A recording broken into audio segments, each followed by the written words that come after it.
بہت وقت پہلے کی بات ہے، پہاڑوں اور ہری بھری وادیوں کے درمیان ایک خوبصورت سا گاؤں تھا جس کا نام نورپور تھا۔ یہ گاؤں چھوٹا تو تھا مگر یہاں کے لوگ بہت محبت کرنے والے، محنتی اور صاف دل تھے۔ نورپور کی سب سے خاص بات یہ تھی کہ یہاں کے ہر درخت، ہر پھول اور ہر پرندے میں سکون اور خوشبو بستی تھی۔ یہاں کے لوگ سادہ کپڑے پہنتے، کھیتوں میں کام کرتے اور شام کو ایک ساتھ بیٹھ کر لوگ کہانیاں سنایا کرتے۔ مگر نورپور کی سب سے بڑی خاصیت یہ تھی کہ یہاں ایک راجکماری رہتی تھی۔ راجکماری انمول کسی بڑے محل میں نہیں بلکہ گاؤں کے کنارے ایک خوبصورت مگر سادہ جھونپڑی میں رہتی تھی۔ حالانکہ وہ ایک بادشاہ کی بیٹی تھی مگر اس نے شاہی زندگی کو چھوڑ کر عوام کے درمیان رہنا پسند کیا۔ انمول چھوٹی عمر سے ہی نرم دل، ہمدرد اور عقل مند تھی۔ جب اس کے والد بادشاہ سلامت نے نورپور کا دورہ کیا تو انمول کو وہاں کے لوگوں کی سادگی اور محبت بھا گئی۔ اس نے فیصلہ کیا کہ وہ شاہی محل چھوڑ کر یہیں رہے گی اور نورپور کے لوگوں کی خدمت کرے گی۔ گاؤں والوں نے اسے دل سے قبول کیا اور اسے اپنی بیٹی کی طرح چاہا۔ راجکماری انمول صبح سویرے اٹھتی، کنویں سے پانی بھرتی، بچوں کو پڑھاتی اور بیماروں کا علاج کرتی۔ اس نے گاؤں میں ایک چھوٹا سا مدرسہ اور ایک ہربل دواخانہ بھی بنایا تھا۔ جب بھی کوئی مصیبت آتی، انمول سب سے پہلے وہاں پہنچتی۔ چاہے بارش میں دریا کا پانی بڑھ جائے یا کسی کے کھیت جل جائیں، وہ سب کے ساتھ کندھے سے کندھا ملا کر کھڑی ہوتی۔ ایک دن ایک چھوٹا سا بچہ علی جو بہت بیمار تھا، دوا کی عدم دستیابی کی وجہ سے شدید تکلیف میں تھا۔ انمول نے جنگل میں جا کر خود جڑی بوٹیاں جمع کیں اور دوا تیار کی۔ 2 دن کے اندر علی ٹھیک ہو گیا۔ تب سے لوگ اسے فرشتہ راجکماری کہنے لگے۔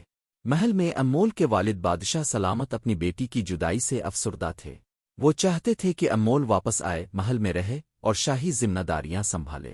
انہوں نے کئی بار پیغام بھیجا مگر انمول نے ہمیشہ نرم انداز میں انکار کیا۔ آخرکار بادشاہ خود نورپور آیا۔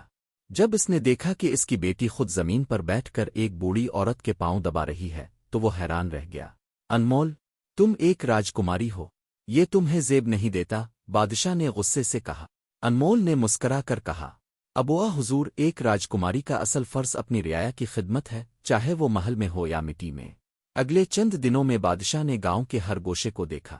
ہر طرف انمول کی تعریفیں ہو رہی تھیں۔ لوگوں نے اسے اپنی بہن، بیٹی، ماں اور دوست کے روپ میں بیان کیا۔ بادشاہ کی آنکھوں میں آنسو آ گئے۔ اس نے پہلی بار جانا کہ شاہی شان و شوکت سے بڑی چیز انسانیت ہے۔ اس نے انمول کے فیصلے کی عزت کی اور اعلان کیا، آج سے راجکماری انمول نورپور کی رانی ہے اور جو کام وہ یہاں کر رہی ہے وہی اصل بادشاہی ہے۔ اس اعلان کے بعد نورپور میں خوشی کی لہر دوڑ گئی۔ گاؤں میں اسکول، دواخانے اور عورتوں کے لیے ہنر سیکھنے کے مراکز بنائے گئے۔ انمول نے نوجوانوں کو خود کفیل بننے کی تربیت دی۔ اس نے عورتوں کو کپڑے سلائی، مٹی کے برتن بنانا اور سبزی اگانا سکھایا۔ بچوں کو کہانیاں سناتے ہوئے اخلاقیات سکھائی۔ نورپور اب صرف ایک گاؤں نہیں رہا بلکہ پورے راجیہ کے لیے ایک مثال بن گیا۔ ایک دن جب انمول جنگل میں دوا کی تلاش میں گئی، اس نے ایک چمکتی ہوئی تتلی دیکھی۔ تتلی نے اس کے ارد گرد چکر لگایا اور پھر ایک چمکتا ہوا بیج اس کے ہاتھ پر رکھ دیا۔ اس بیج سے اگنے والا درخت ایسا پھل دیتا تھا جو ہر بیماری کا علاج کرتا۔ انمول نے اس درخت کو مدرسے کے پاس لگایا اور اسے زندگی کا درخت کہا جانے لگا۔ گاؤں کے لوگ اب دور دور سے آنے والے بیماروں کا علاج کرنے لگے اور نورپور طب، تعلیم اور خدمت کا مرکز بن گیا۔ کئی سال گزر گئے۔ انمول اب بوڑھی ہو چکی تھی مگر اس کے چہرے پر نور اور آنکھوں میں وہی محبت تھی۔ ایک دن ایک چھوٹی سی بچی زینب اس کے پاس آئی اور بولی، راجکماری دادی، کیا میں بھی اب جیسی بن سکتی ہوں؟ انمول نے مسکرا کر اس کے سر پر ہاتھ رکھا اور کہا، تمہیں راجکماری بننے کے لیے تاج کی ضرورت نہیں، صرف دل میں درد، آنکھوں میں رحم اور ہاتھوں میں خدمت ہونی چاہیے۔ دوستو، اگر آپ کو کہانی پسند آئی ہو تو ویڈیو کو لائک کریں، اپنے دوستوں کے ساتھ شیئر کریں اور ہمارے چینل کارٹون جالی کو سبسکرائب کرنا نہ بھولیں۔